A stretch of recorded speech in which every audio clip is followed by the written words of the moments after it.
ខ្ញុំលើ1,700លានវ៉ុនរបស់ខ្ញុំរឿងដែលកើតឡើងកាលពី2ថ្ងៃមុនតើអូនយល់សពដាក់ដែរមិនទេខ្ញុំយល់សពថាខ្លួននឹងខ្លាយជាស្នូលលំចំហុយចុះហេតុអ្វីបានជារងខ្ញុំខ្លាំងម្ល៉េះខ្ញុំត្រូវបានគេចាំហុយរហូតដល់មិនដឹងថាខ្លួននឹងជាលំចំហុយឬមួយក៏ជាស្នូលលំចំហុយនោះទេម្យ៉ាងទៀតក៏ត្រូវទៅធ្វើការទៀតប្រសិនបើអាកាសធាតុក្តៅបែបនេះតើវាអាចចាត់ទុកថាជាការការពារខ្លួនបានទេបើខ្ញុំសម្លន់នរណាម្នាក់ចោលនោះខ្ញុំពិតជាចង់ឈប់ធ្វើការណាអូពិតមែនហើយខ្ញុំបានទិញឆ្នោតមួយសន្លឹកបើខ្ញុំត្រូវឆ្នោតខ្ញុំនឹងឈប់ធ្វើការភ្លាមបិទតែម្ដងខ្ញុំនឹងហែកសន្លឹកឆ្នោតនេះចោលបើមិនត្រូវរង្វាន់ទេតែគេដែលមិនព្រមបាក់ឲ្យសមមួយពេលយើងធ្វើការថែមម៉ោងជំនួយការគ្រប់គ្រងចាស់កម្រើដែលចាំតែស្រែកដាក់រាល់ថ្ងៃ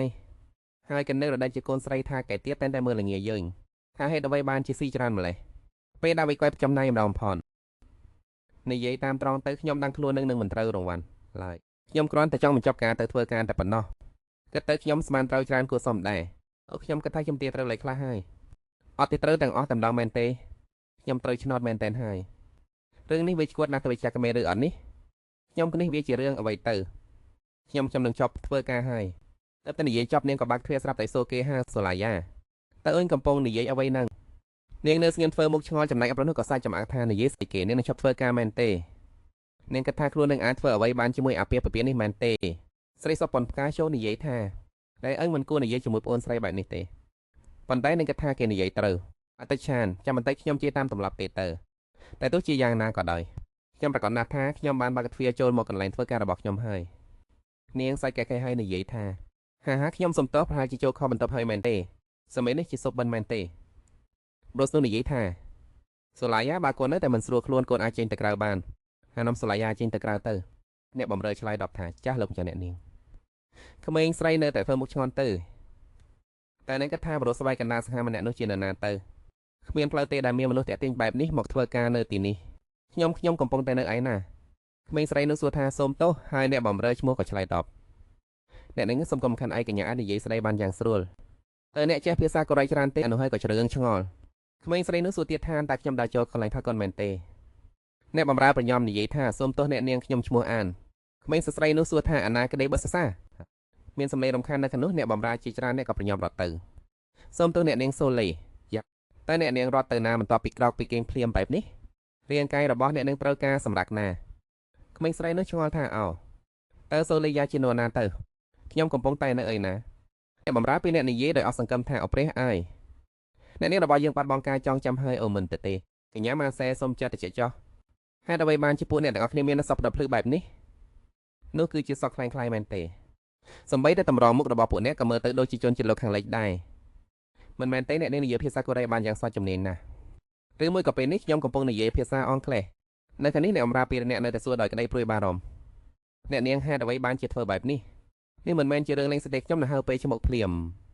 ហើយចោះរឿងសពពន្ធនោះវិញល្បីកំ pl ែងបែបនេះវាមិនកំ pl ែងបន្តិចសោះអ្វីណានេះមិនមែនជាសក់ខ្លាំងៗទៅអញ្ចឹងមានន័យថាដៃស្ដាំរបស់អ្នកនាងបានបាត់បង់ការគ្រប់គ្រងហើយមែនទេអ្នកនាងកំពុងនិយាយអ្វីអ្នកនាងរបស់យើងមិនចាំអ្វីទាំងអស់ហើយខ្ញុំគិតថានាងប្រហែលជាត្រូវក្មួយចូលហើយដៃស្ដាំរបស់នាងបានចាប់ទាញសក់របស់ខ្លួនឯងហើយក៏ទាញយ៉ាងខ្លាំងក្មេងស្រីនោះគិតថាអាពួកឈួតអាក្រក់ទាំងនេះតើខ្ញុំកំពុងតែនៅអីណាគ្រូពេលសួរថាសូមប្រាប់ខ្ញុំមកតើអ្នកនាងឈ្មោះអ្វីសរសេរពីមុខទៅក្រៅឬពីក្រៅមកមុខក៏នៅតែជា E An G E An ខ្ញុំមិនមែនជាក្មួយទេសូឡាយ៉ាបរោសនោះនិយាយតាមពិតនាងគ្រាន់តែសម្លាប់ដោយធម្មតាទេប្រសិទ្ធសពបំផ្កាចូលនិយាយថាអើចាំបាច់ត្រូវនិយាយពីប្អូនស្រីតូចដែលឈឺរបស់អញបែបនេះទេព្រោះសតបណោះនិយាយដោយខឹងសម្បាថាគឺមកពីនាងតែងតែសម្លាប់រាល់ពេលដែលមានរឿងអ្វីកើតឡើងនាងគ្រាន់ចង់បានការចាប់អារម្មណ៍ពីអ្នកដទៃប៉ុណ្ណោះគឺវាទៀតហើយតែវាចេះរៀនធ្វើកាយវិការនេះមកពីណាទៅវាជាបណ្ឌិតបានចម្រាស់ថាសូមទោសលោកកម្ចាស់នាងទៅបាត់បង់ការចងចាំហើយពេលមកគិតមើលទៅខ្ញុំមានអារម្មណ៍ថាដូចជាបានផ្លេចរឿងអ្វីមួយដែលសំខាន់ខ្លាំងណាស់តើវាជារឿងអ្វីទៅសម្បត្តិឆ្នោតរបស់ខ្ញុំសម្បត្តិឆ្នោតខ្ញុំទៅណាហើយលុយបើមានអ្នកណាលួចចុកទៅត្រូវធ្វើម៉េចទៅអាលុយអាយសម្បត្តិឆ្នោតខ្ញុំអាលុយអាយងាប់ហើយខ្ញុំសម្បត្តិឆ្នោតរបស់ខ្ញុំអ្នកបំរើឃើញដូច្នេះក៏និយាយដោយព្រួយបារម្ភថាអ្នកនឹងសូមសក្ការៈសិនលើ1,700លានរបស់ខ្ញុំចង់ទៅផ្ទះខ្ញុំត្រូវតែត្រឡប់ទៅផ្ទះវិញពលសម្នាក់នោះនិយាយដោយបារម្ភហើយបរិសុទ្ធសពការសុខក៏និយាយឡើងថាឈរនៅទីនោះសិនទៅរួចគេក៏ធ្វើអ្វីម្យ៉ាងដាក់នាងដូចជាប្រាំមិនអាកុំអ៊ីចឹងសូឡាយ៉ាស្ងប់អារម្មណ៍ចុះពេលបាក់ភ្នែកឡើងខ្ញុំក៏ត្រឡប់មកបន្តតូចរបស់ខ្ញុំវិញលើ1,700លានរបស់ខ្ញុំមិនអីទេខ្ញុំកំពុងតែនៅក្នុងកន្លែងចម្លែកមួយទៀតហើយ តើលុយមួយ700លានរបស់ខ្ញុំនៅឯណាទោះបីជាគាត់ប៉ុនធួចហើយក៏វានៅតែជាចំនួនទឹកប្រាក់ដ៏ច្រើនសន្ធឹកសន្ធាប់ដែរជាមួយលុយទាំងនោះខ្ញុំអាចសងបំណុលទាំងអស់ហើយទិញផ្ទះបានមួយខ្នងហើយនៅសល់លុយខ្លះទៀតហេតុអ្វីត្រូវជាពេលនេះទៅវិញវាទៅកាន់ពិភពមួយផ្សេងទៀតមិនដែលលេចមុខមកសោះក្នុងរយៈពេលប៉ុន្មានឆ្នាំមកនេះចុះហេតុអ្វីពេលដែលខ្ញុំត្រូវការវាខ្លាំងបំផុតវាបែរជាមិនក្លែកមុខនៅពេលនេះអ្នកបម្រើដែលមានទឹកមុខភ្លឺថ្លានិយាយថានាងខ្ញុំគឺអែនជាអ្នកបម្រើផ្ទាល់របស់អ្នកនាងទោះបីអ្នកនាងមិនចាំអ្វីទាំងអស់នៅពេលនេះក៏ដោយនាងខ្ញុំនឹងនៅក្បែរជានិច្ចដើម្បីជួយឲ្យអ្នកនាងចាំរឿងរ៉ាវបញ្ចុះបន្តសាឡាយ៉ាគឺក្នុងចិត្តថាតើអាចជួយរកលុយ1700លានរបស់ខ្ញុំឲ្យបានទេហើយតែភ្នែកនៅតែហូរទោះបីជាខ្ញុំកុំព្យាយាមញញឹមយ៉ាងណាក៏ដោយតែត្រូវការឲ្យនាងខ្ញុំយកទឹកមកឲ្យអ្នកនាងទេអឹងអាននិយាយជាមួយខ្ញុំតាមតែបានទេតើអឹងត្រូវការអ្វីទៀតទេស្លាយឆ្លើយថាទឹកគឺគ្រប់គ្រាន់ហើយប៉ុន្តែក្នុងចិត្តវិញកំពុងគិតថាចោះលើ1700លានរបស់ខ្ញុំវិញសាឡាយ៉ាសម្លឹងមើលទៅខាងក្រៅនេះហាក់ដូចជាមិនមែនប្រទេសកូរ៉េទេខ្ញុំកំពុងតែនៅទីតានទៅនេះថ្ងៃនេះត្រជាក់ណាស់តើហេតុអ្វីមិនពាក់អាក្រាក៏ទៅគ្រប់គ្នាកំពុងតែព្រួយបារម្ភពីអ្នកនាងខ្លាំងណាស់ស្លាយគិតថាមិនតន់ត្រជាក់ប៉ុន្មានទេអ្នកនាងចូលចិត្តរបស់នេះហើយក៏ចូលចិត្តទឹកដែរតែអ្នកនាងចង់សាកល្បងញ៉ាំតែនំប៉័ងដុតបន្តិចទេស្រាប់តែខ្ញុំនឹកឃើញដល់ក្រសែភ្នែកទៅទន់ភ្លន់របស់អ្នកម្ដាយខ្ញុំកូនស្រីតាកូនចង់ទៅជាមួយម៉ាតេតែឆ្ងាយណាស់ហេតុអ្វីទៅតូចក្រួយក្បាលអត់ដាក់សេតរឿងតែប៉ុណ្្នឹងទៅម៉ាក់សុំទៅទឹកមួយផ្លែតណាចាក់ម៉ាក់នៅទីនេះណាកូនស្រីខ្ញុំមានអារម្មណ៍មិនសូវល្អសោះឡើយហាក់ដូចជាខ្ញុំនឹងមិនបានជួបម៉ាក់ទៀតជារៀងរហូតខ្ញុំមិនអាចចំចេញមកបានហើយនេះគឺជាគ្រួសាររបស់ខ្ញុំអ្នកនាងសូឡាយ៉ាអ្នកពិតជាគួរតែទូយកក្តីស្រឡាញ់និងភាពកក់ក្ដៅនេះទៅខ្ញុំត្រូវតែត្រឡប់ទៅវិញសូឡាយ៉ានិយាយប្រាប់ខ្ញុំមកតើខ្ញុំកំពុងនៅឯណាហើយខ្ញុំជានរណាអានិយាយអ្នកនាងសូឡាយ៉ាវុនវីហ្គោកូនស្រីរបស់លោកអុកញ៉ាអ្នកនាងមានសុខភាពស្អុយតាំងពីកំណើតមកអ្នកនាងទៅការអ្នកមើលថែរហូតហើយមិនដែលបានចេញទៅក្រៅដោយសេរីឡើយនៅក្តីអ្នកនាងបានចែកឋានទៅដោយសារជំងឺដូច្នេះអ្នកនាងនៅសល់តែលោកពុកនិងបងប្រុស3នាក់ទៀតប៉ុណ្ណោះបងប្រុសច្បងគឺជាមេបញ្ជាការកងទ័ពលោកកំពុងតែជាប់បាកម្មក្នុងសង្គ្រាមហើយពេលនេះមិនបាននៅក្នុងវិមានទេបងប្រុសទី2គឺជាបុត្រសង្ហាសពបកាសុកហាកាមែនខ្ញុំមកគេនិយាយថាលោកពូកែខាងវេទបន្តបន្តិចបន្តួចបងប្រុសទី3ឈ្មោះក្រេលោកទទួលបានគោលងារដោយសារទេកុសលផ្នែកកັບដាដល់ឆ្នាំប៉ុន្តែមិនតាន់ចូលរួមក្នុងកងទ័ពណាមួយឡើយសូឡាយ៉ាគិតថាប្រហែលជាគ្មាននរណាហាញយកគាត់ព្រោះតែនិស្ស័យគាត់មែនទេអូមែនហើយនេះគឺជាភេផលដ៏សមមួយបងប្រុសទាំងបីសុទ្ធតែស្រឡាញ់ភ្នាក់ធ្នមអ្នកនាងខ្លាំងណាស់សូឡាយ៉ាពលថាមិនអាចទៅរួចទេបងប្រុសទី3នោះគឺចង់តែនិយាយអ្វីដែលគាត់គិតតែប៉ុណ្ណោះអន្តិចតែនៅក្តីឬអ្នកនាងតែតែនិយាយលេងជាមួយខ្ញុំយ៉ាងស្និទ្ធស្នាលមែនទេ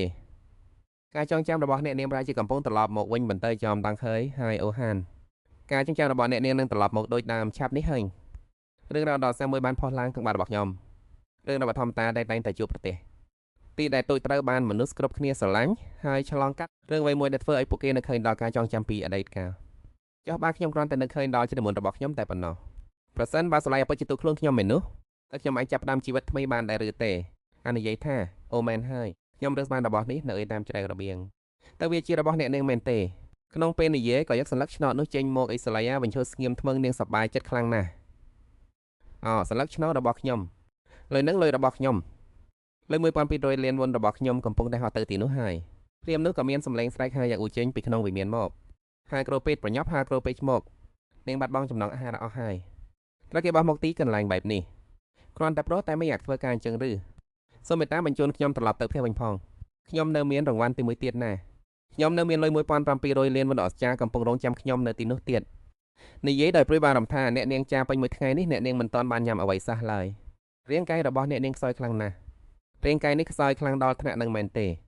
តើខ្ញុំខ្សោយដល់ថ្នាក់នៀនបាយទេបាយហេអត់ទេខ្ញុំនឹងទៅមើលដោយខ្លួនឯងបន្តមកស្លាយក៏កាន់សន្លឹកឆ្នោតនោះដកដងហាមធំមួយសើតនាងគិតថាខ្ញុំនឹកស្មានថាមានសកម្មហើយបន្ទាប់ពីឈ្នះលុយ1700លានវុនតែចុងក្រោយខ្ញុំបែរជាត្រូវគេបោះមកក្នុងពិភពវើវីនេះទៅវិញអ្នកនាងចាឲ្យខ្ញុំជួយអ្នកនាងទៅសូមមេត្តាពេលអាក្រក់សិនទៅចាក់ស្លេដាត្រីទ្រត់តែគិតក្នុងចិត្តថារាងកាយនេះមិនងាយស្រួលប្រាសោះឡើយហាក់ដូចជានាងចាប់ផ្ដើមមានកម្លាំងដើរខ្លះហើយស៊ូសាឡៃរេសុថាហេតុអ្វីបានជាអ្នកដើរទៅមកបែបនេះសាឡៃគិតថានឹងឲ្យថាត្រូវតែជាវ៉ាសាឡៃអត់ធ្វើមិនដឹងមិននោះរេមនុស្សអ្នកនោះធម្មតាគេនិយាយស្ដីបែបនេះមែនទេរេចាប់ដៃអ្នកមិនចាំអ្វីសោះមែនទេសាឡៃរុញតែគេចេញហេតុអ្វីបានជាអ្នកស្គមដល់ថ្នាក់នេះតែកុំមកប៉ះពាល់ខ្ញុំដោយគ្មានការអនុញ្ញាតបែបនេះ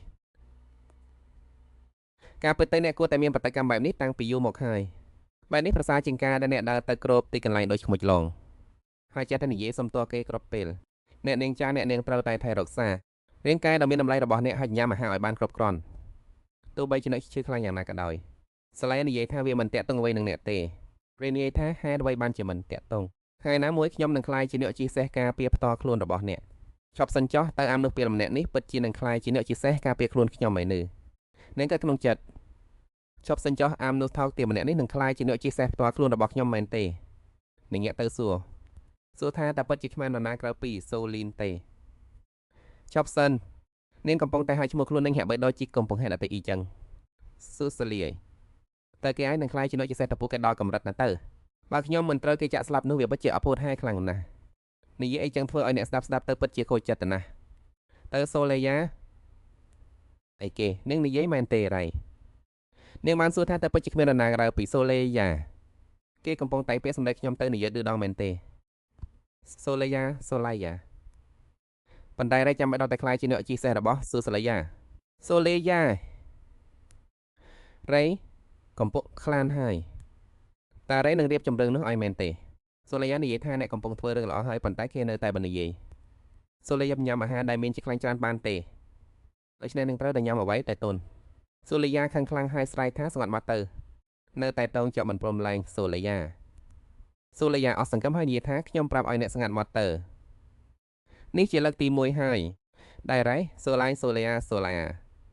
លែងតេកសម្រាប់ទៀត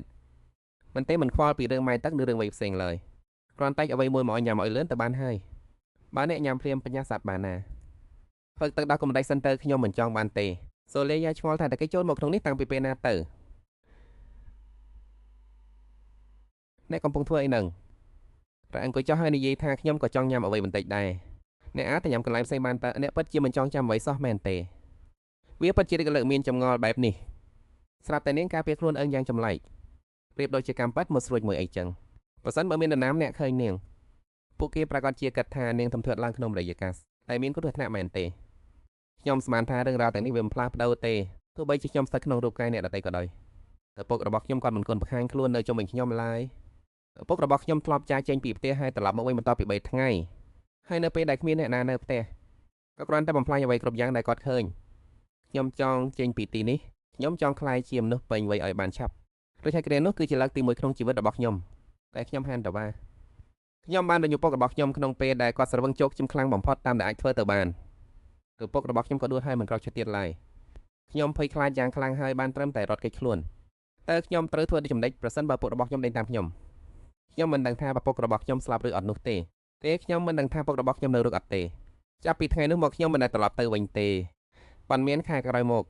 មនុស្សចម្លែកមួយក្រុមបានរកឃើញខ្ញុំទៅខាងក្រោយភោជនីយដ្ឋានតូចមួយកន្លែងដែលខ្ញុំរស់នៅពុករបស់ខ្ញុំបានបន្សល់ទុកបំណុលជាច្រើនក្រោមឈ្មោះរបស់ខ្ញុំ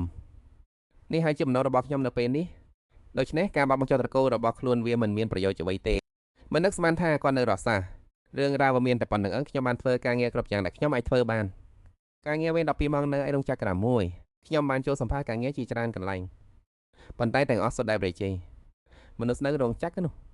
បាននិយាយថាពួកគេនឹងណែនាំខ្ញុំឲ្យទៅធ្វើការនៅក្រុមហ៊ុនមួយដែលប្រៀបដូចជាគ្រួសារប៉ុន្តែតើពួកគេពិតជាប្រព្រឹត្តចំពោះខ្ញុំដោយគ្រួសារមែនទេពួកគេគ្រាន់តែជិះជាន់ខ្ញុំប៉ុណ្ណោះចុះខ្ញុំអាចមានគ្រួសារបែបណាទៅពេលពួកគេនិយាយថាក្រុមហ៊ុនគឺជាគ្រួសារខ្ញុំបានគិតថាចុងក្រោយនេះខ្ញុំប្រហែលជាដឹងថាគ្រួសារវានៅយ៉ាងណាហើយភ្លាមនោះអូចាំមិនដេចសូមអបអរសាទរចំពោះលុយ 1,500 លានវ៉ុនរបស់ខ្ញុំណាខ្ញុំបានប្រាប់ឲ្យញ៉ាំស៊ុបរបស់នាងទៅហេតុអ្វីបានជានាងធ្វើមុខឆ្ងល់បែបនេះតើវាក្តៅពេកមែនទេសូឡេទៅកថាដោយបានជាស្រាប់តែគាត់ល្អជាមួយបែបនេះស៊ុបអីខ្ញុំមិនដែលឃើញនាងដាក់អ្វីចូលមាត់សោះញ៉ាំអាហ្នឹងឲ្យអស់ថ្ងៃនេះបើណាងមានកម្លាំងសម្រាប់មកសម្លក់ខ្ញុំមិនក៏មិនចាប់ផ្ដើមញ៉ាំទៅមិនញ៉ាំទេសុខក្តៅខ្លាំងពេកនោះហើយជាមូលហេតុដែលនាងមិនអាចញ៉ាំវាបានខ្ញុំសំទោសខ្ញុំនឹងយកចានថ្មីមកជូនភ្លាមសូឡាយ៉ានិយាយទាំងមិនសប្បាយចិត្តដូចនាងក៏ដួសមួយស្លាបព្រាដាក់ចូលក្នុងមាត់នាងគិតថាវាមិនក្តៅប៉ុន្មានទេតើរ៉េម៉ុនរងចាំសិនបងគ្មានអ្វីចង់និយាយជាមួយខ្ញុំទេអីសូឡាយ៉ាក្រោកឈរឡើងហើយនិយាយមានអ្នកត្រូវនិយាយជាមួយបងទៀតនិយាយចប់នាងក៏ក្រោយដើរចេញទៅអារម្មណ៍ដូចជាពួកយើងkhiឡាយជាបងប្អូនគ្នាទៅហើយសូឡាយ៉ាគិតក្នុងចិត្តថាគាត់នឹងមិនដើរតាមខ្ញុំទៀតទេមែនទេទីនេះគឺជាកន្លែងណាក៏ទៅកន្លែងនឹងចោះទីនេះគេបានជាមានសៀវភៅច្រើនម្ល៉េះខ្លឹមសារនៅក្នុងទំព័រសៀវភៅសរសេរថាខ្ញុំស្មានតែខ្ញុំកំពុងតែបើកទ្វារការិយាល័យ ហើយដើម្បីបានជាត្រូវនាំខ្ញុំមកកាន់ភពវេទមន្តនេះទៅវិញចុះលុយ1700លានវ៉ុនរបស់ខ្ញុំវិញសូឡាយ៉ាសួរខ្លួនឯងថាពេលកំពុងមើលសៀវភៅក៏មានសម្លេងគោះទ្វារហើយអ្នកបម្រើក៏និយាយថាលោកស្រីអ្នកទាំងអស់ហើយគេណាគេនិយាយបន្ថាអ្នកនឹងទៅជួបគាត់ឥឡូវនេះភ្លាមសូឡាយ៉ាឆ្ងល់ថាអ្វីបានជាគាត់ហៅខ្ញុំទាំងដែលខ្ញុំកំពុងជាប់រវល់ហេតុអ្វីត្រូវជាពេលនេះក្នុងចំណោមពេលទាំងអស់អ្វីត្រូវជាពេលនេះកូនមកដល់ហើយឬសូឡាយ៉ាកូនមានអារម្មណ៍យ៉ាងណាខ្លះពុកប៉ានប្រាប់ហើយថាកូនឯងសម្រាប់សិនបានតែហាក់ដូចជាពួកគេធ្វើរឿងហួសហេតុពេកហើយមិនអីទេសូឡាយ៉ាគិតទោះបីជាគាត់មិនសូវមានសុជីវធម៌ហើយស្រស់ស្អាតតិចជាងការរំពឹងទុកបន្តិចក៏ដោយខ្ញុំក៏នឹងនៅតែចាក់ចេញភ្លាមដែរចុះហេតុអ្វីបានជាលោកហៅកូនមក3វិនាទីលោកអុកញ៉ាក៏ដល់កដាមួយសន្លឹកចេញពីក្នុងអាវនេះគឺជាបញ្ជីឈ្មោះអ្នកនៅក្នុងអាណាចក្រស៊ីថៃឡេអានអាយំពេឆ្នាំជាមនុស្សក្បត់ចិត្តចាយំភ័យតែ25ឆ្នាំជាតាសក់ស្ថិតក្នុងស្ថានភាពល្អទោះបីជាមានស្នេហ៍របួសច្រើនក៏ដោយអាយំភ័យ2ឆ្នាំជាគុណក្រៅអផាពិពារបស់ពួកអភិជនដែលធ្លាក់ខ្លួននាងចងល់ក្នុងចិត្តថានេះវាជារឿងអ្វីទៅមិនអាចទៅរួចទេខ្ញុំនឹងជប់ធ្វើការអីគេណាអ្នកនឹងចង់បោះបង់ចោលលឺនាងគិតក្នុងចិត្តតើខ្ញុំអាចធ្វើអ្វីគ្រប់យ៉ាងដែលខ្ញុំចង់បានចំពោះអបាពិពានេះមែនទេក៏កំពុងតែខ្ញុំទៅជួបនឹងទាំងនេះឬអ្នកក្បត់ចិត្តម្នាក់ហើយទីសឹករម្នាក់ទៀតពិតជាមុខមាត់ស្រស់សង្ហាខ្លាំងណាស់សិតក្នុងស្ថានភាពល្អទោះបីជាមានស្នេហ៍របួសច្រើនក៏ដោយស្ថានភាពល្អអីគេទៅពិតជាចម្លែកមែននាងក៏និយាយថាគ្មាននរណាម្នាក់ក្នុងចំណោមពួកគេដែលជាមនុស្សដែលកូនកំពុងតាមរកនោះទេកូនស្រែកហៅតែឈ្មោះម្នាក់ឈ្មោះចនវាប្រហែលជាឈ្មោះហៅក្រៅទេដឹងអត់ទេមិនអាចទៅរួចទេពេលនោះគាត់បានសឹកថាលុយរបស់ខ្ញុំនៅខ្ញុំទៅតែលោកកំចាគិតថាកូនស្រីរបស់លោកមានទំនាក់ទំនងជាមួយអ្នកឈ្មោះចន់ឲ្យបាត់បង់ការចងចាំមែនទេលោកថែមទាំងរកឃើញម្នាក់ដែលមានឈ្មោះស្ដាប់ទៅដូចជា1700លានអីចឹងលោកនិយាយយ៉ាងម៉ឺងម៉ាត់ថាប្រហែលជាគ្រាន់តែឈ្មោះវាមិនគ្រប់គ្រាន់ទេ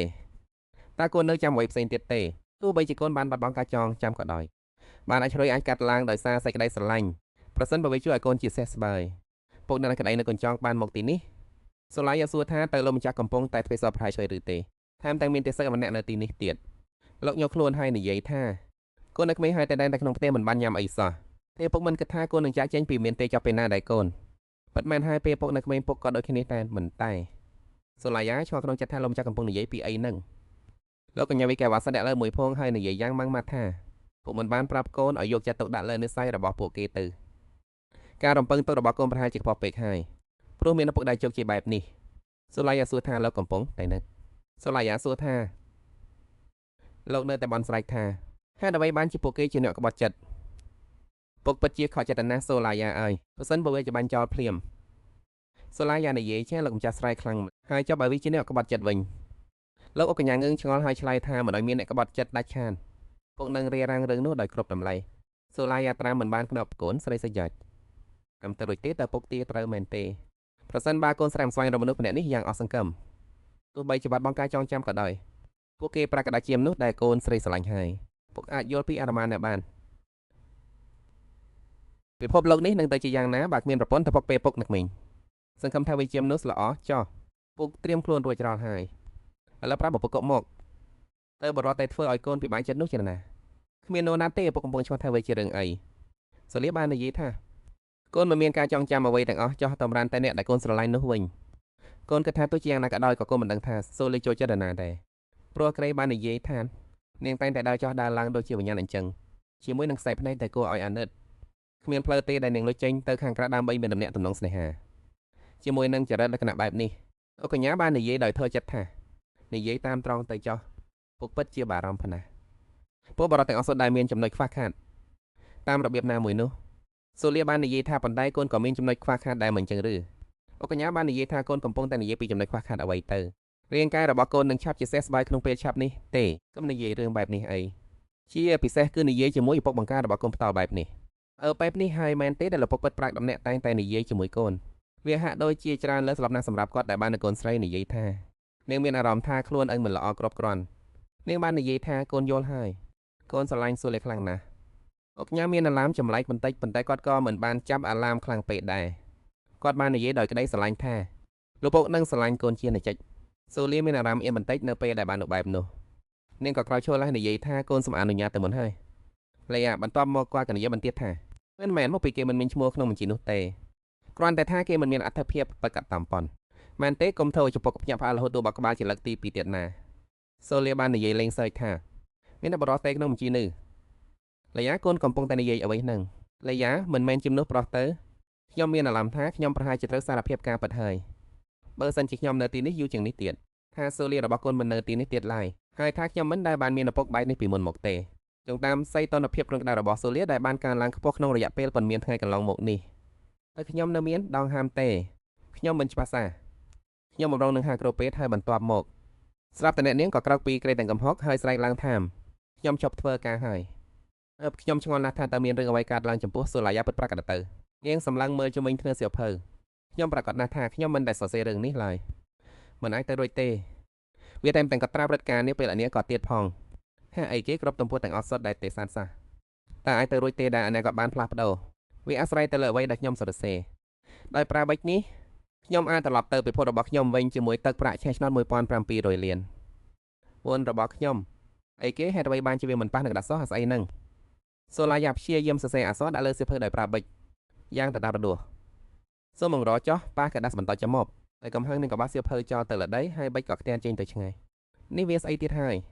យឲ្យឈឺពេញទាំងខ្លួនតែម្ដងអីចឹងមានន័យថាខ្ញុំមិនអាចយកលុយ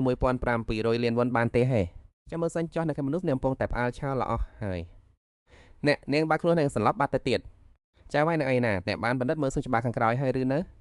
ៅចាវាយឲ្យខ្ញុំបានរករកយ៉ាងយកចិត្តទុកដាក់គ្រប់កន្លែងអស់ហើយនាងទៅណាហើយខ្ញុំនឹងទៅកំដងសូឡៃគិតក្នុងចិត្តថាហេតុអ្វីបានជាមានរឿងអីអូអារ៉ាម្លេះមួយទំហឹងឈឺហត់ដល់កងស្មារតីភ្នែកនាងចាប់ផ្ដើមព្រាលហើយក៏ស្លាប់បាត់ស្មារតីទៅសូមឲ្យវាជាផ្ទះរបស់ខ្ញុំវិញចុះនៅពេលដែលខ្ញុំបាក់ភ្នែកឡើងខ្ញុំនឹងមិនអោយណែទេទោះបីវាជាផ្ទះនៅក្រោមដីក៏ដោយបាទអ្នកឲ្យលុយខ្ញុំ1700លានវ៉ុនខ្ញុំនឹងរស់នៅជាមនុស្សល្អម្នាក់បាក់ភ្នែកឡើងសូឡៃយ៉ាឃើញមុខមនុស្សម្នាក់ដែលនាងទៅតែជាថាត្រូវងាប់ការពីមុននេះរ៉ៃសួរថានាងនឹងខ្លួនហើយឬជើងរបស់នាងបាក់ហើយណាសូឡាយ៉ាងងឿងឆ្ងល់រកអីគេរ៉ៃនិយាយដដាលជើងរបស់នាងនិយាយឡើងចេញហេតុអ្វីបានជាអ្នកវេខ្ញុំរ៉ៃតាប់វិញបានជាខ្ញុំត្រូវវាយនាងបើអីចឹងហេតុខសយពេកនឹងហើយជើងរបស់នាងប្រើបានរំទេហើយដូច្នេះកុំកម្រើកអីសូលីយ៉ាសួរថាតើអំបញ្ញមិញលោកនិយាយថាអ្វីរ៉ៃគេនិយាយថានាងរងរបួសធ្ងន់ណាស់ព្រោះរាងកាយនាងខ្សោយពេកនាងត្រូវដាច់ព្យាបាលយ៉ាងហោចណាស់2 ខែ2 ខែនៅឬសាឡាយ៉ាកើតក្នុងចិត្តទាំងស្លុតខ្ញុំនៅសល់ពេលតែ1 ឆ្នាំទៀតប៉ុណ្ណោះដើម្បីទទួលរង្វាន់របស់ខ្ញុំចោះចង់ឲ្យខ្ញុំខ្ជិះជាពេល2 ខែនៅទីនេះមែនទេឲ្យឈួតទៅហើយឬអីក្រេដល់ដល់ខំធំរួចសួរថាវាសំខាន់ដល់ថ្នាក់នឹងមែនទេសំខាន់ដល់ថ្នាក់ដែលនាងមិនអាចសំបីតែឧស្សាហ៍សំឡេងចំហានជើងរបស់ខ្ញុំអីគេស្លាយ10វិញជាសំខាន់ណាស់តាលោកបាននឹងខ្លឹមសារនៅក្នុងឬនៅចោះហេតុអ្វីបានជាគេមិនព្រមនិយាយអ្វីសោះកុំប្រាប់ឲ្យដឹងណាថាក្រេបែជាមុខឡើងក្រោមដោយភាពអៀនខ្មាស់ស្រួចនិយាយថាខ្ញុំអានហើយស្លាយមានការឆ្ងល់ថាទៅវាជាវីទៅតែកម្មរបស់គេបែបនេះវាមានន័យដូចចំណេចតើនាងចូលចិត្តអានសៀវភៅប្រភេទបែបនេះមែនទេ Gray គិតក្នុងចិត្តខ្ញុំមិនដឹងផងថាមានសៀវភៅបែបនេះនៅក្នុងបណ្ណាល័យស្លាយសួរដោយភាពឆ្ងល់ថាតើវាមានបញ្ហាអ្វីទៅជាមួយរឿងហ្នឹងខ្ញុំដឹងថាពេលនេះនាងពេញវ័យហើយដោយសារតែនាងមិនសូវចេញទៅក្រៅផ្ទះទើបនាងប្រហែលជាមានការចង់ឃើញខ្លះប៉ុន្តែធ្វើបែបនេះវាហ៊ូសហេតុពេកហើយស្លាយភ័យស្លន់ស្លោរួចសួរថាតើលោកកំពុងអានសៀវភៅប្រភេទអីទៅក្រៃមកឡាវងាំរួចធ្វើជាអកពីរបីដងស្លាយដូចជាស្លងស្មារតីពោះនាងមិនតន់យល់រឿងរ៉ាវអ្វីទាំងអស់ព្រោះនាងនៅតែឃើញសៀវភៅនោះសរសេរអំពីខ្លឹមសារដែលមានតម្លៃ1700លាននោះអីនាងកាន់សៀវភៅនោះឲ្យក្រៃរួចនិយាយថាឈប់សិនអានមើលនេះជាប្រភេទផ្សាយរឿងបែបនោះប៉ុន្មានឬហេតុអ្វីបានជាក្រៃខឹងសប្បាយឡើងមករួចនិយាយថាហេតុអ្វីបានជានាងធ្វើដូចជាមិនដឹងរឿងអ្វីទាំងអស់បែបនេះសូលីយ៉ាក៏ខឹងឡើងមកដែររួចស្រែកតបថាមិនមែនទេខ្ញុំគ្រាន់តែប្រាប់ឲ្យលោកអនុវាប៉ុណ្ណោះក្រៃនិយាយថាឲ្យខ្ញុំអានមួយនេះឬអានៅទីនេះភ្លាមមុខនាងតែម្ដងមែនទេខ្ញុំបានប្រាប់ឲ្យថាខ្ញុំសុំទោសចំពោះជើងរបស់នាងខ្ញុំពិតជាសុំទោសអំពីរឿងដែលនាងមិនចាំបាច់ត្រូវធ្វើរឿងបែបនេះគ្រាន់តែដើម្បីរឿងនោះទេអើយស្លាយខ្ញុំបានប្រាប់ឲ្យលោកអានវារៃនាងពិតជាត្រូវធ្វើដល់ថ្នាក់នេះមែនទេកុំទៅនិយាយប្រាប់អ្នកដទៃណាថាទាំងវើរបស់នាងគឺអានរឿងបែបនេះស្លាយនិយាយថាបានហើយរៃនៅតែអូតែមិនទៀតពិតជាកុំនិយាយប្រាប់នរណាសោះណាស្រែកឡើងដោយភាពមួម៉ៅថាបានហើយឈប់សិនអ៊ីចឹងគឺ Gray ចាប់ផ្ដើមអានជាមួយថ្មីរបស់លោកស្រីតែគួរតែបន្តតាំងទៀតមែនទេសួស្ដីនាងថាត្រូវឲ្យលោកស្រី Ramsa តើអ្នកបញ្ញាពេកទៅ Ramsa សែកនៅពេលដែលលោកសំដីរបស់ Erosta ហាគាត់ចាប់ផ្ដើមរំភើបហើយក្តៅខ្លួនហើយមើលទៅ Gray អិនខ្មាស់ហើយស្រ័យថាអាចអានរឿងនេះបានទៅស្លេបងធ្លាប់ប្រាប់ថាខ្ញុំជាប្អូនស្រីតូចរបស់បងមិនមែនទេបងមិនអាចធ្វើបែបនេះបានទេមែនទេនាងសូមបីតែផ្លាស់ខ្ញុំថាបងប្រុសផងថាមិនបានជានាងគ្រាន់តែជាប្អូនស្រីតូចរបស់ខ្ញុំពេលដែលនាងត្រូវការអីចឹងខ្ញុំបោះបង់ហើយខ្ញុំមិនអាចអានវាដោយខ្លួននឹងទេសូលីយ៉ាសួរថាមិនមែនទៅសៀវភៅនិយាយបែបនេះមែនទេ រេឆ្លៃថាត្រូវហើយសូលីក៏ថាហេតុអ្វីបានជាសៀវភៅផ្លាស់ប្ដូរអានេះក៏របស់ខ្ញុំបែរជាក្លាយជារឿងប្រឡំលោកទៅវិញវាពិតជាគួរឲ្យអស់សំណាចបន្តិចដែលហាក់ដូចជាមិនត្រឹមត្រូវសោះសំឡេងគោះទ្វាររំលើឡើងរេញថាសូមជើញចូលមក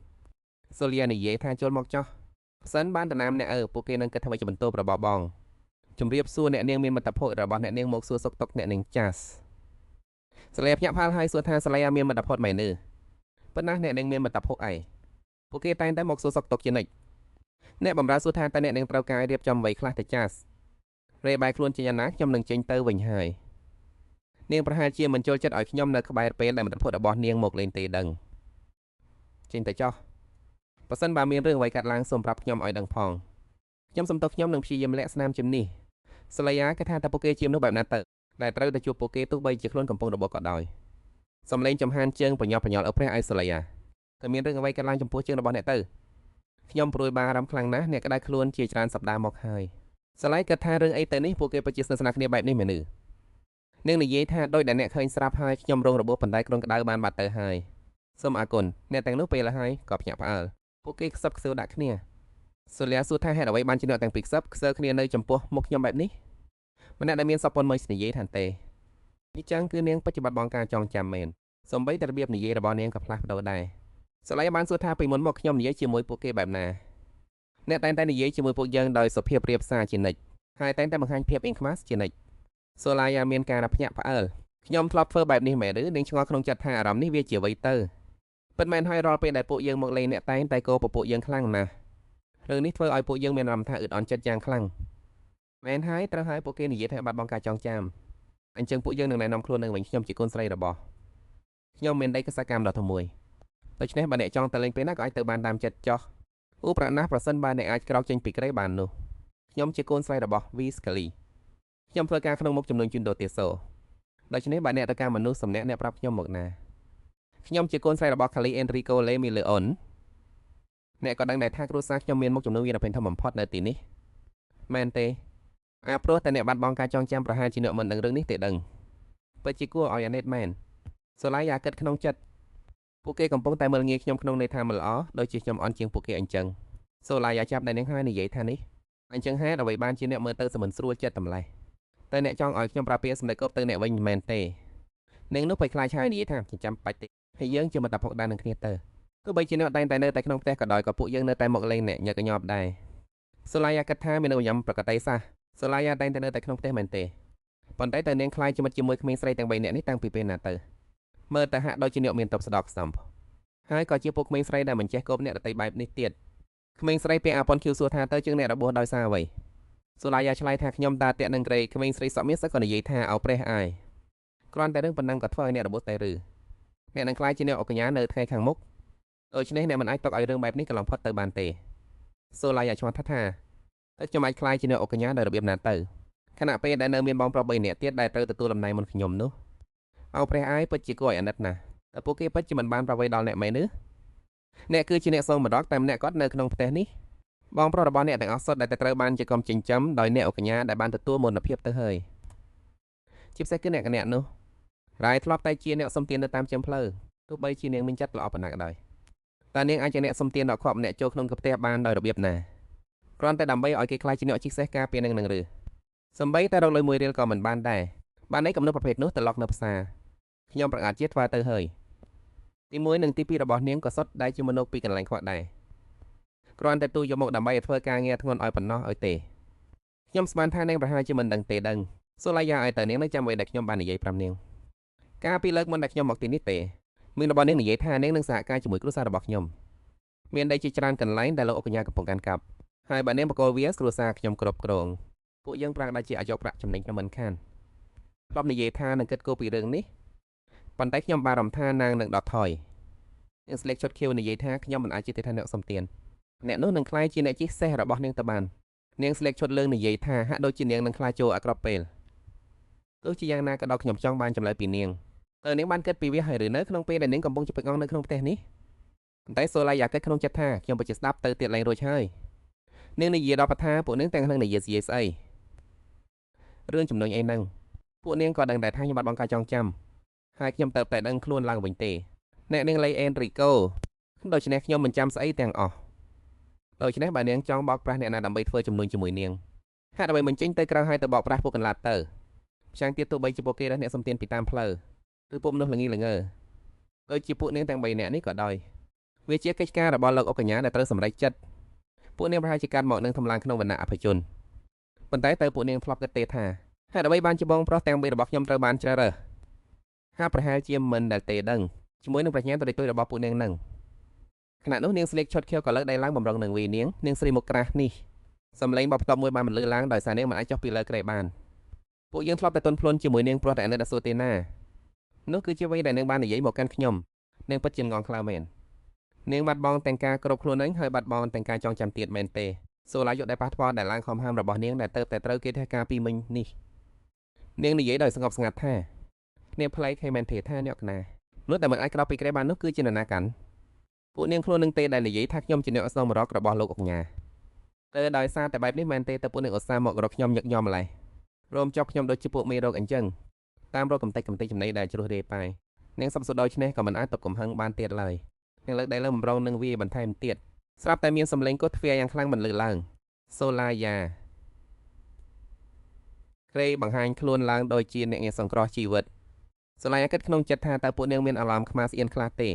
េចំពោះអ្វីដែលបានធ្វើមកលើមុខរបស់ខ្ញុំនេះពេលនេះទៅពេលដែលគាត់នៅទីនេះខ្ញុំចង់ឃើញណាស់ថាពួកនាងហានធ្វើវាម្ដងទៀតឬអត់មុខរបស់នាងមិនក៏ទៅជាបែបនេះថ្ពាល់របស់នាងមិនក៏ឡើងក្រហមខ្លាំងម្ល៉េះតើណាជាអ្នកធ្វើបែបនេះដាក់នាងសួស្ដីលោកបងអ្នកសំទានរបស់ខ្ញុំសួស្តើណាជាអ្នកធ្វើរឿងនេះពួកកញ្ញាទាំងនេះនិយាយថាលោកធ្លាប់ជាអ្នកសំទានទៅតាមផ្លូវការពីនៅក្មេងដូច្នេះខ្ញុំក៏បានសួរពួកនាងថាតើពួកនាងមកទីនេះដើម្បីសុំអាហារដែលសល់មិនឬអត់ហើយឲ្យតួផងពួកនាងមកជាតែកំភ្លេងខ្ញុំយ៉ាងជីចាប់បែបនេះលោកកំចាស់ក្រៃវាមិនមែនដោយដែលលោកគិតទេវាគ្រាន់តែជាការរយល់ច្រឡំប៉ុណ្ណោះលោកអ្នកមើលការខុសត្រូវភ្ញៀវរបស់យើងចង់ត្រឡប់ទៅវិញហើយសូមជួយជូនពួកគាត់ទៅផងខ្ញុំនឹងរាយការណ៍ដោយផ្ទាល់ទៅកាន់លោកអំពីរឿងដែលបានកើតឡើងនៅថ្ងៃនេះគ្រប់យ៉ាងទាំងអស់ពួកនាងយកខ្លួនហើយនិយាយថារងចាំមុនសូឡាយ៉ាមិនមែនទេពួកយើងមិនបានមានន័យបែបនោះទេសូមស្ដាប់ពួកយើងសិនសូឡាយ៉ារៃបីសូឡាយ៉ាចេញទៅនាងធ្លាប់ហៅគេថាបងប្រុសប៉ុន្តែពេលនេះវិញមិនទៅវិញសម្បីតែពេលថ្មរបស់នាងហាមដូចជាត្រីប៉ងក៏ដោយសូឡាយ៉ាសច្បាយហើយនិយាយថាខ្ញុំស្មានថាលោកប្រហែលជាពួកគេខាងសំទៀងខ្លាំងណាស់មែនទេបងប្រុសប្រកាសណាស់ខ្ញុំថែមទាំងធ្វើបានល្អជាងត្រីប៉ោងទៅទៀតរៃក៏ថាវាជារឿងគួរឲ្យអស់សម្លេចណាស់រហូតមកដល់ពេលនេះអ្នកដែលខ្ញុំបានជួបទាំងអស់សុទ្ធដែលបែងចែកជាពីរប្រភេទក្រុមទី1គឺពួកអ្នកដែលដើររឿងមឿងដូចជាកំពុងដើរលើសម្បកពងមុនហើយព្យាយាមធ្វើឲ្យខ្ញុំពេញចិត្តឬមួយក៏ពួកដែលធ្វើពុតជាពេញចិត្តនឹងខ្ញុំតែតាមពិតទៅកំពុងចំអាក់ឲ្យខ្ញុំនៅពីក្រោយខ្នងខ្ញុំតែងតែមានអារម្មណ៍ថាខ្លួននឹងកំពុងរស់នៅលើផ្ទាំងតែក៏ស្ដាងដែលអ្នកដតីជាអ្នកដាក់ឲ្យបន្តមកខ្ញុំក៏បានឃើញប្អូនស្រីរបស់ខ្ញុំអ្នកដែលបាត់បង់ការចងចាំកំពុងតែធ្លាក់ទៅជាមួយផ្ទាំងទឹកកកស្រាងនោះនេះគឺជាគំនិតពិតរបស់សូលីយ៉ា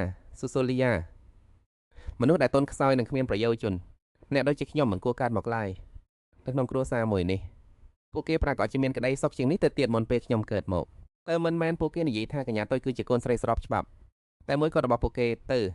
ហេតុអ្វីបានជាពេលនេះគ្រប់គ្នាសុទ្ធតែមានអារម្មណ៍ថាមិនពេញចិត្តព្រោះតែខ្ញុំពួកគេគ្រាន់តែជាក្រុមអ្នកសំទានប៉ុណ្ណោះតែអ្នកណាដែលនឹងខ្លាយជាអ្នកសំដកគ្រាន់តែរឿងតូចតាចដោយសារតែវត្តមានរបស់ខ្ញុំប៉ុន្តែនៅពេលដែលសូលីយ៉ាតែតាមមើលនាងជានិច្ចតើនាងទៅតែដឹងខ្លួនមែនទេ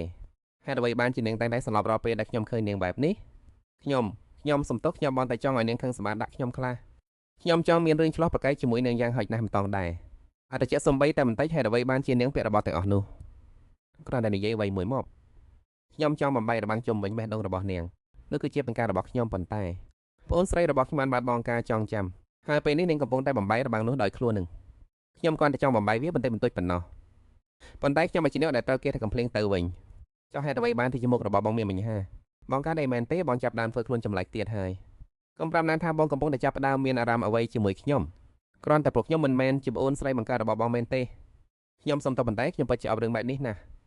ានាងឈួតមែនទេរ៉ៃខាងខ្លាំងណាស់ពេលលុបបែកនោះរហូតដល់ស្ទើរតែដួលរ៉ៃនិយាយថាយ៉ាងហោចណាស់ក៏ព្យាយាមប្រាប់បងមកប្រសិនបើនាងមានអារម្មណ៍មកថាមិនស្រួលខ្ញុំបាក់ជើងហើយថែមទាំងត្រូវគេថាមកទៀតផងប៉ះកូនខ្ញុំបន្តិចបន្តួចមិនមែនជារឿងអ្វីធំដុំទេតែនាងមិនគួរត្រូវគេថាបែបនេះទេខ្ញុំត្រូវតែត្រូវគេយ៉ាងហោចណាស់ម្ដងដើម្បីទួបានការសងជំងឺចិត្តរ៉ៃបានសួរថាតើមានរឿងអីសូលីយ៉ាបានគិតក្នុងចិត្តតើរឿងបែបនេះវាពិតជាមានមេរឿងនៅលើលោកនេះទោះបីជាខ្ញុំមិនអាចចាត់ការពួកគេដោយប្រើច្បាប់ក៏ដោយក៏ខ្ញុំនៅតែមានលទ្ធភាពវាបកទៅលើក្រុមគ្រួសាររបស់ពួកគេដែរ រឿងនេះមិនមែនជារឿងធំទេពេលខ្លះការត្រូវគេវាយបែបនេះវាប្រសើរជាងការឈឺចាប់ផ្សេងទៅទៀតខ្ញុំបានរស់នៅតែម្នាក់ឯងពេញមួយជីវិតបន្ទាប់ពីត្រឹមដៃបាត់បង់ចេញទៅការត្រូវគេតែកំភ្លៀងវាមិនមែនជារឿងអ្វីដែលប្លែកឡើយសូលីបានសួរតែយើងមិនអាចរកលុយខ្លះឬធ្វើអ្វីមួយបានទៅព្រោះតែពួកគេហានធ្វើឲ្យកូនស្រីរបស់តកូនអ្នកអូកញ្ញាមានគ្រោះថ្នាក់មែនទេរេនិយាយវៃមិនចេញគាត់ដើរយ៉ាងលឿនទៅទាត់ទ្វារមួយទំហឹងឃើញគិតថាការទទួលបានលុយវារួចរាល់ហើយមែនទេរេគិតក្នុងចិត្តខ្ញុំគួរតែទៅដោះស្រាយជាមួយដៃដកស្មោករកដែលបានធ្វើកំភ្លេចនាងជាមុនសិនហើយហេតុអ្វីបានជានាងត្រូវគេវាយបែបនេះនាងមិនធ្វើបានរាងកាយខ្លួននៅដើម្បីឲ្យបានអ្វីមួយមកវិញនោះទេកុំធ្វើបែបនេះទៀតអីសូលីបាននិយាយថាបើខ្ញុំអាចចាប់សោយរបស់ពួកគេបានខ្ញុំមិនឃើញមានហេតុផលអ្វីដែលត្រូវសេះនោះទេគឺជាវិធីដែលងាយស្រួលបំផុតហើយក៏មានប្រសិទ្ធភាពបំផុតដែររេលុតចង្កមកខាងចុះហើយនិយាយថាតើមិនមែននឹងមានអ្នកដែលចាំការពាររឿងនៅទីនេះទៅចុះហេតុអ្វីបានជារងត្រូវធ្វើរឿងទាំងនោះដោយខ្លួននឹងទៅវិញសូលីមានអារម្មណ៍រំជួលចិត្តបន្តិចនាងនិយាយដោយភាពមោះមុតថាពិតណាស់ខ្ញុំមិនទុកឲ្យពួកគេរួចខ្លួនងាយយឺតជាបែបនេះទេប្រសិនបើខ្ញុំមានកម្លាំងគ្រប់គ្រាន់ខ្ញុំនឹងធ្វើឲ្យពួកគេវិលមុខវង្វេងវង្វាន់ម្ដងម្នាក់តាមចង្វាក់ភ្លេងម្ដងខ្ញុំនឹងចាប់សពពួកគេអស់ដើម្បីទៅធ្វើជាខ្សែរੂថ្មិញ Rachel ថ្មឹងក៏គិតក្នុងចិត្តថាខ្សែរੂថ្មិញមែនទេទោះជាយ៉ាងណាក៏ដោយការដែលលូណាំអ្នកជាប្រមានអ្នកអតីតថាជាក្មេងកំព្រិចមែនឪពុកកំដៅវាពិតជារំខានអារម្មណ៍ខ្លាំងណាស់ទោះបីជាមកពីនរណាក៏ដោយទោះបីជាសម្លេងនឹងមែនសម្ដៅមកលើខ្ញុំក៏ដោយនៅគំនិតរបស់ Ray ទៅដាច់ចង្វាក់ដោយសារសម្លេងរំខាននោះតែវាជាសម្លេងអ្វីសូលីមើលទៅដូចជាក្មេងស្រី3នាក់នោះបាននិយាយពាក្យសម្ដែងសរោះដាក់សូលីមួយរយៈមកហើយសូលីមិនអាចនិយាយប្រាប់ពុកបានទេពេញមួយពេលកន្លងមកនេះប្រុសនាងជាមនុស្សដែលមានចិត្តទន់ភ្លន់មែនទេសូលីឆ្ងល់ក្នុងចិត្តថាតើមានរឿងអ្វីទៅហេតុអ្វីបានជាក្រសែភ្នែករបស់លោកពុកមើលមកខ្ញុំមកបែបនេះតើមានរឿងអ្វីនាងនិយាយថាប៉ុន្តែបើផ្អែកតាមការសន្ទនារបស់ពួកគេកន្លងមកមើលទៅពួកគេប្រព្រឹត្តចំពោះកូនបែបនេះតាំងពីដើមមកកម្លេះអូកញ្ញានិយាយឡើងលេអាកូនត្រូវប្រាប់ប៉ាបើសិនជាមានរឿងអ្វីគ្រោះថ្នាក់កើតឡើងកូនឈឺត្រង់ណាដែរឬទេសូឡាយ៉ានិយាយថាវាគ្រាន់ជាការតែកំភ្លៀងមួយដែរប៉ុណ្ណោះយើងគួរតែចលែងនេះមកប្រើរួមទាំងរឿងដែលពួកគេបានប្រមាថគ្រួសារយើងផងដែរទៅមុខរបស់អូកញ្ញាប្រែប្រួលភ្លាមអីគេណារឿងវាចប់ទៅដោយល្អហើយប៉ាកុំពិបាកចិត្តអីណានោះមែនជាលេសទេគាត់និយាយជាមួយប៉ាបែបនេះបានយ៉ាងម៉េចសូឡាយ៉ាស្ងាត់ស្ងៀមតើមានឪពុកប្រភេទណាដែលប្រងើយកណ្ដោយចំពោះអ្នកដែលមកធ្វើបាបកូនខ្លួននឹងបានទៅប្រើរាងកាយរបស់កូនខ្លួននឹងមកធ្វើជាលេសនោះបំណងប្រាថ្នារបស់អ្នកជាប្រពុកកំដៅគឺមិនអនុញ្ញាតឲ្យដំណក់ឈាមណាមួយធ្លាក់មកលើកូនរបស់ខ្លួនឡើយតែកូនអាចប្រាប់ប៉ាបានយ៉ាងម៉េចថាវាជាសាច់ឈាមរបស់កូនមកធ្វើជាលេសនោះព្រាមនោះសូឡាយ៉ាក៏ញោមខ្លួនទៅមុខរបស់នាងពោពេញដោយភាពភ័យខ្លាចអូកញ្ញារីវ៉ាក៏ហៅឈ្មោះនាងបន្តទៀតសូឡាយ៉ានិយាយថាកូននឹងមិនធ្វើបែបនេះទៀតទេកូនសុំទៅផាក់ខុសហើយកូនសុំទៅសូឡាយ៉ាកូនមិនអីទេមែនទេកូនបានធ្វើខុសហើយកូនសុំទៅកូនបានធ្វើខុសហើយអូកញ្ញាព្រួយបានអំភ័យយ៉ាងខ្លាំងលីអាមើលមកប៉ាសូឡាយ៉ានៅតែអូមិនឈប់កូនសុំទោសប៉ាទាំងអស់នេះជាកំហុសរបស់កូនលីអាសុំទោស